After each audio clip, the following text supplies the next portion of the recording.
Welcome back to Beyond the Label, everyone. I'm Eric Marquette, and with me are David, Harper, and Claudia.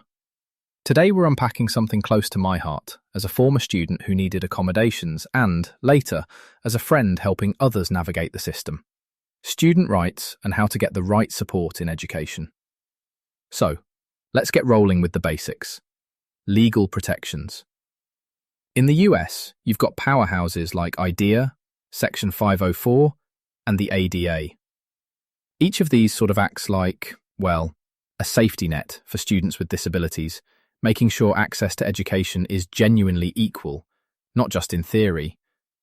Claudia, I know you've worked on accessibility initiatives, so jump in here. What stands out to you?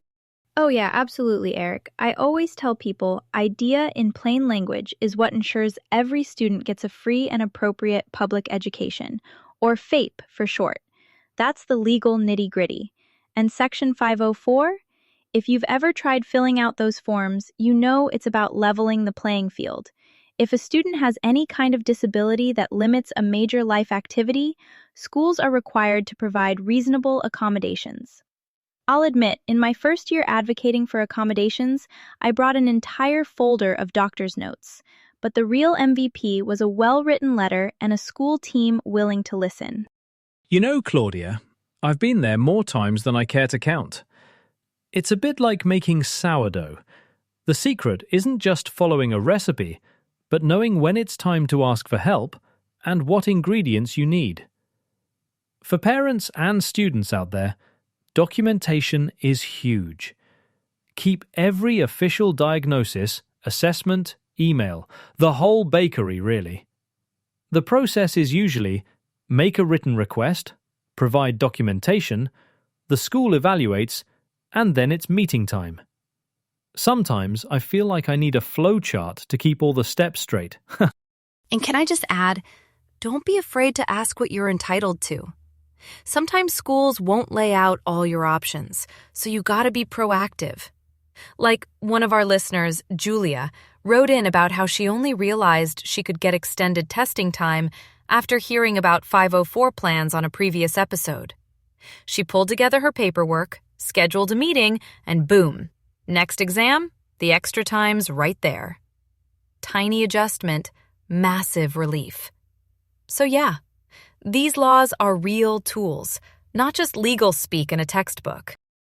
Yep, exactly, Harper. We've seen so many so-called invisible hurdles, but with the right steps, writing up that request, prepping the paperwork, being persistent, you actually can take them down.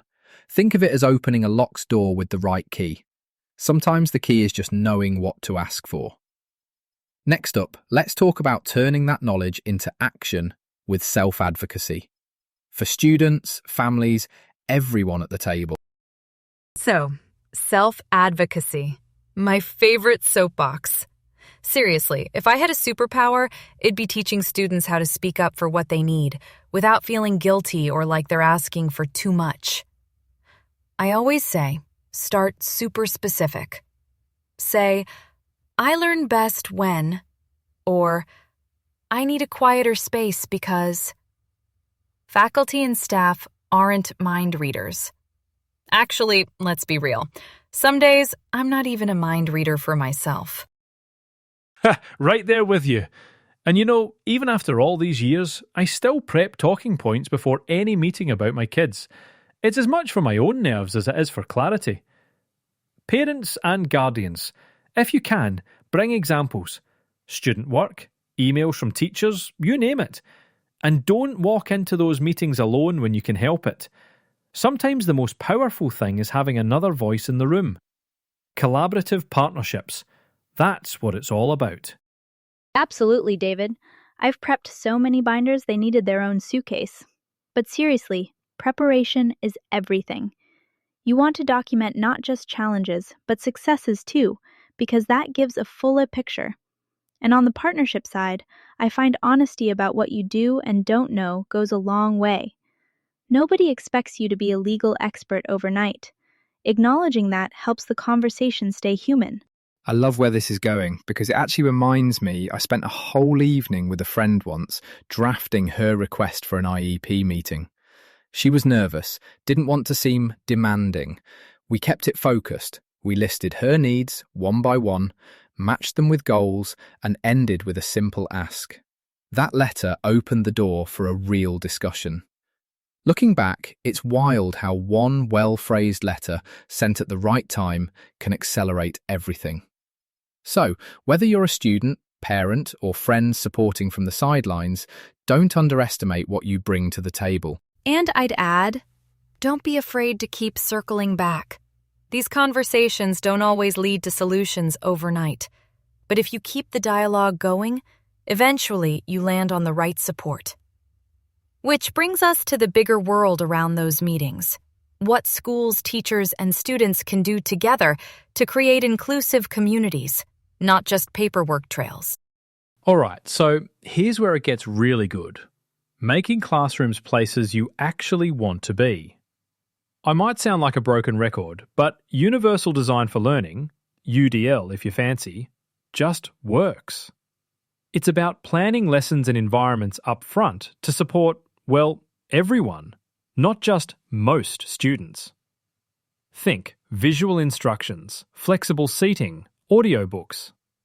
And look, as someone who's said neurodiversity wrong, every other day in my teaching career, it proves there's no perfect way, just flexible ones. I relate to that, David. What's awesome is when schools lean into ongoing communication instead of just annual meetings.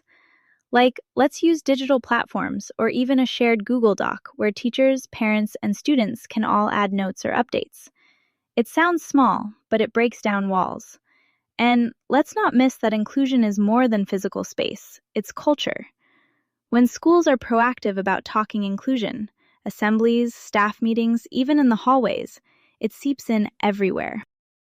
Exactly, Claudia. There's one school I heard about, let's call it Riverside, that actually runs a peer mentoring program. They pair students up, and both students, disabled and non-disabled, learn leadership, listening, and problem solving. The mentored students sometimes end up becoming the mentors. It's not just about helping with homework either. It's that day-to-day sense that you're not going it alone. That's the real magic of inclusion. Everyone has something to contribute, and everyone benefits. Plus, teachers, if you're listening, don't underestimate what a little curiosity can do. Ask your students what works for them. Try new strategies. And you don't have to do it all alone. Bring in families, therapists, even other students for brainstorming. It's like building a climbing route. Sometimes the best holds are the ones you didn't see until someone else pointed them out. So, let's chat about ways to boost student leadership next, because when students own inclusion, schools change for real. Okay, leadership time. When I was in high school, I always wished someone would say, "Hey you, want to help lead the charge?" Instead, most leadership roles felt off limits unless you were already on student council or the volleyball team, which I was definitely not. Schools can break that mold.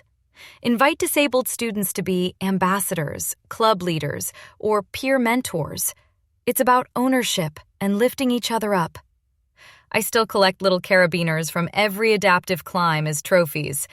I say start building those leadership trophies in school, too. Brilliant, Harper.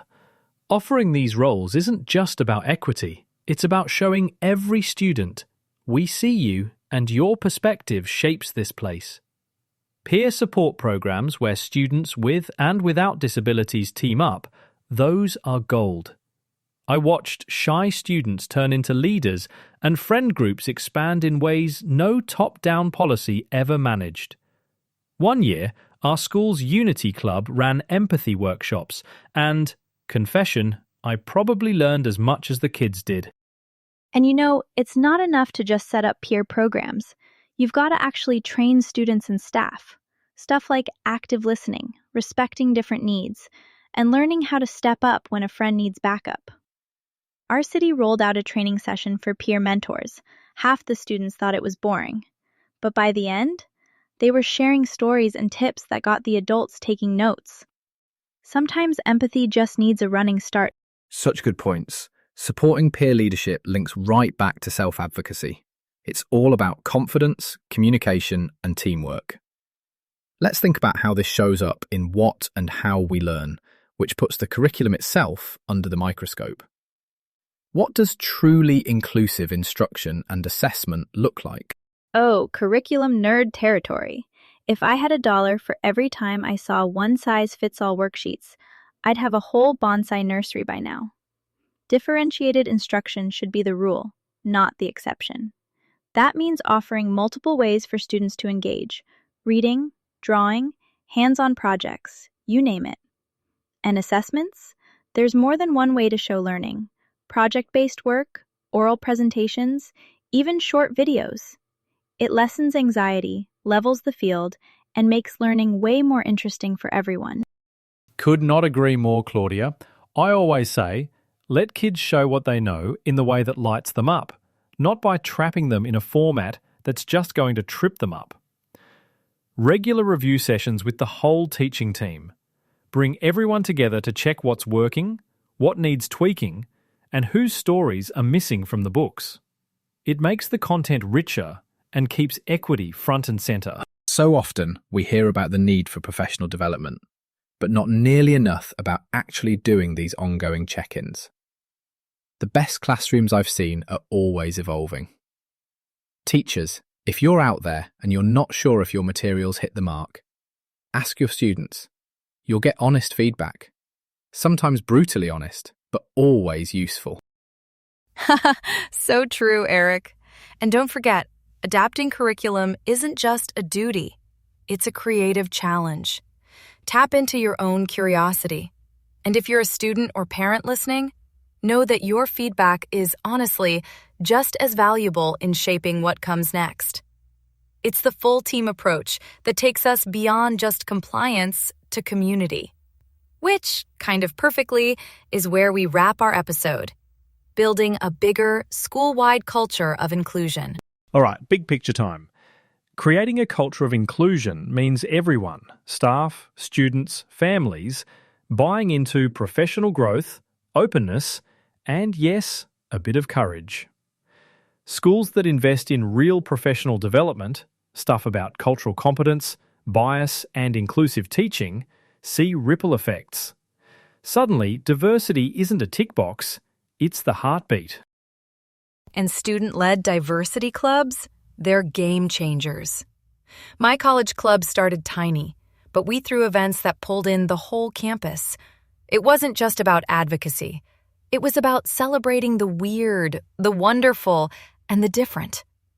Everyone got a voice, including the quietest students in the room, which absolutely floored me every time. Can I just say, don't skip regular feedback. It's like the city surveys I live by. Sometimes the things you'd never expect come up, and they're usually the most important. A quick survey or focus group with students, families, and staff, keep them anonymous if needed, keeps you honest and uncovers gaps before they become chasms. Such a great note to end on. Building truly inclusive schools and classrooms is an ongoing journey. There's no single finish line, just continuous steps. But every action, big or small, gets us closer. Thanks for tuning in to Beyond the Label. David, Harper, Claudia, always a pleasure exploring these topics with you. What a crew. Always a blast, Eric. If I can get through another week without butchering neurodiversity, I'll call that progress. Until next time, folks. I'll raise a bonsai to that. Take care, everyone. Catch you all later. Don't forget, keep asking questions and keep leading those climbs, big and small. We'll see you soon with more stories and strategies beyond the label. Goodbye all.